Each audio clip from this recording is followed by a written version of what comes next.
Hi, and welcome to Horn Methods 2021, Lesson 1. My name is Mary Lee, and I'm going to be the one who's helping you navigate your way through learning the horn this term, and also helping you help your students, your future students, to learn the fundamentals, just the basics of the horn.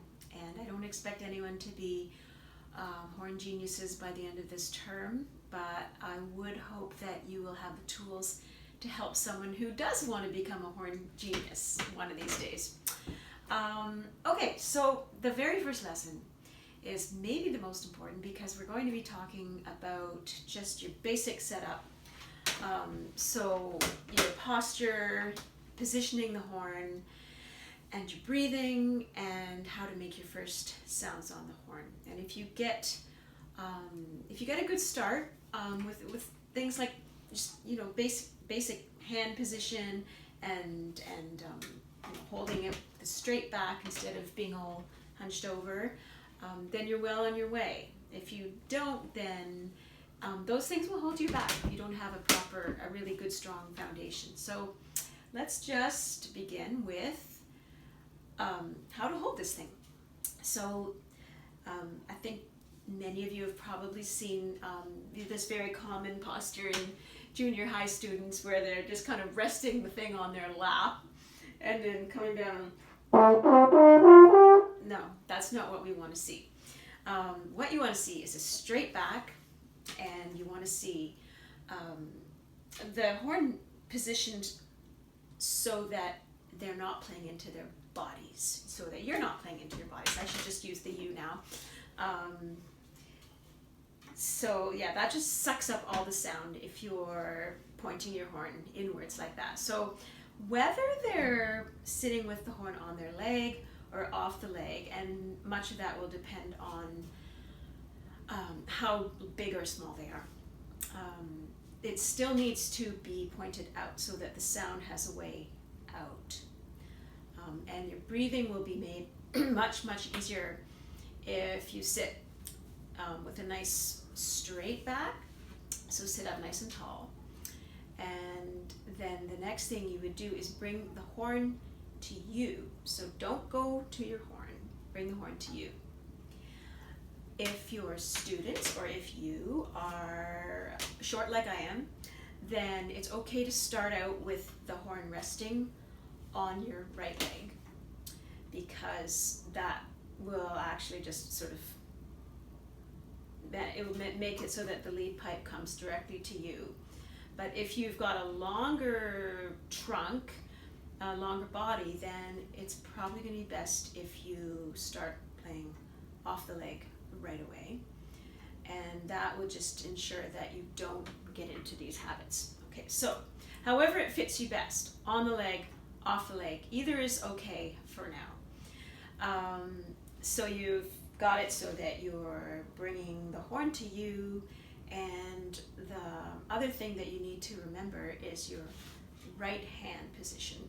This is very important, because it's another thing that could either make or break the ability of the sound, the air, to get out of the bell of the instrument.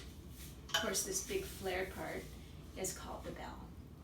So you should probably imagine that you're holding a little drop of water, just cupping your hand slightly, so just a little bit of cup. And keep your fingers close together like this, so that they're not splayed apart. And then where your knuckles are, there can be a little bit of a bend, but not too much of a bend. And then when you slide your right hand into the bell of the horn, it should just sort of go as far as it takes for the knuckles to come in contact with the brass. And then make sure that it's not closed. So if you tend to bend your wrist, you're going to close off the sound. But if you have a student with a very muffled sound, it's very likely that that's why they're sounding so stuffy. So yes, just make sure that there's lots of room for the sound to go in and out, but also that your hand is situated so that you can make small adjustments in the pitch just by closing it a little bit or opening it a little bit. And then later, if they get to be more advanced, they might have to do a little bit of stopped horn, which would mean that they'd have to close the bell off completely. So as long as their right hand is on the right side of the bell and not here, then you can do all those things. But if you're one of those students that just, or if you have one of those students that likes to play like this, then you have to keep after them about putting their hand in the proper position in the bell. So along this side, not this side. And another good little sort of marker is this brass plate here. Will sort of, it's a bit of a marker. So you can think of your thumb knuckle going in as far as it takes for it to sort of be behind that little brass plate. But then not all horns are built the same. They don't all have that plate in exactly the same spot. So that's just a guideline. Anyway, so here we are. You're ready to make your first sounds on the horn. And now I'm going to put the horn down and just talk to you a little bit about the air. So the first sounds on the horn are going to be dependent on a couple of things. One is your breathing. So how you're inhaling, how that air is released, and then the lip tension, which creates the buzz. So if you have that right balance between air and embouchure, then you should be able to produce a sound. But it's a really fine balance. You have to make sure that you don't have too much of one and not enough of the other, or you'll just get air going through, or you'll get a very sort of a tight sound. So let's just start by doing some breathing exercises. So if you can just imagine that you're taking a big yawn and filling up your lungs, a yawn-like breath. And when you do this, you should feel your diaphragm opening up as well.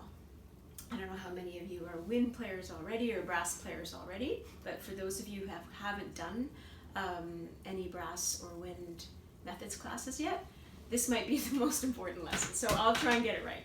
So yeah, big breath, and that sort of is like a spare tire that goes around the belly. That should feel quite tight when you take that first breath, and then just as if you're releasing it from a balloon.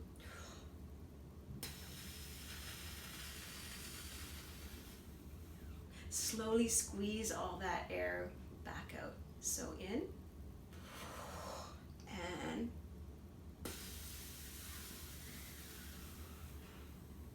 out.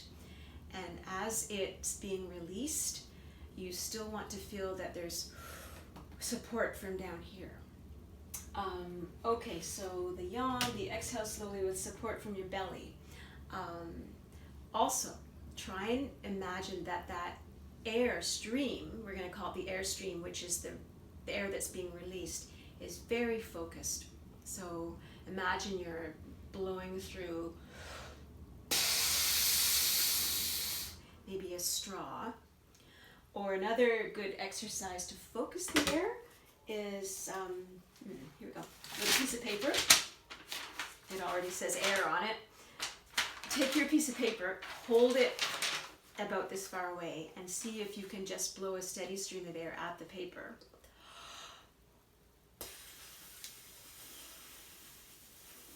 And you feel that paper moving away from you. And you don't want to see it really fluttering, because that's going to mean that your airstream is inconsistent and not that focused. So try and make sure it stays in that one place. Next, so that's blowing at your paper. Now, if you can, and also just to release that air, just think maybe a little of a two sound. So while you're making that two vowel, think about tightening up the corners of your embouchure a little bit. The embouchure, for those of you that don't play a wind instrument, is the positioning of your lips and the sort of the setup of your mouth when you go to play your wind instrument. So you want to be thinking of a cross between a whistle and a smile. So not too much pucker, not too much smile, just a nice balance of the two.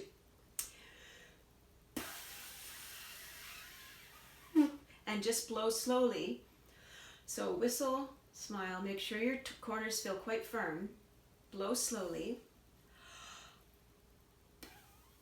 And eventually, because you've got your corners tightened, you should feel that transition from air to buzz. The lips will start to vibrate as the air stream speeds up. So it's the speed of the air that gives the vibrations. But that air needs to be flowing through a very focused, concentrated space. So you can't have too much of a smile going on, and you can't have too much of a pucker, because if you have too much of a pucker, you won't be able to maintain this nice sort of flat chin, lip to chin area. So if you think about bringing your chin down and keeping all that very flat. So yeah, just try and remember not to bunch up your chin. Now, where did I, oh, my mouthpiece is on my horn. So let's try it with the mouthpiece now. So breath, big yawn breath. And the first thing, if you want, is to just blow air. And then as you increase the mouthpiece pressure, start with maybe none at all. As you increase the mouthpiece pressure, that resistance of the mouthpiece on the lips is going, plus the speed of the air, is going to make the buzzing sound. And the buzzing sound is what makes the horn sound. So if you get the buzz right, then you're good to go. So let's try that. We'll just air and then feel it when it changes from air flowing through to an actual buzzing sound.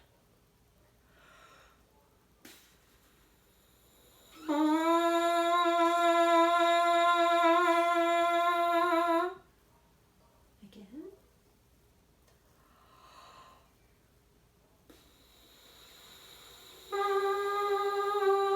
We're not too concerned about what pitches we're playing right now.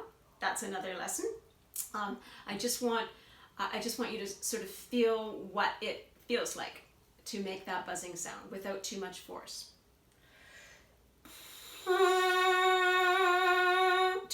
Too much mouthpiece pressure will deaden the buzz, and you'll get very fatigued very quickly if you press too hard. And the other thing about your mouthpiece is it should be positioned slightly more on your upper lip than your lower lip. So most of your upper lip will be inside the mouthpiece.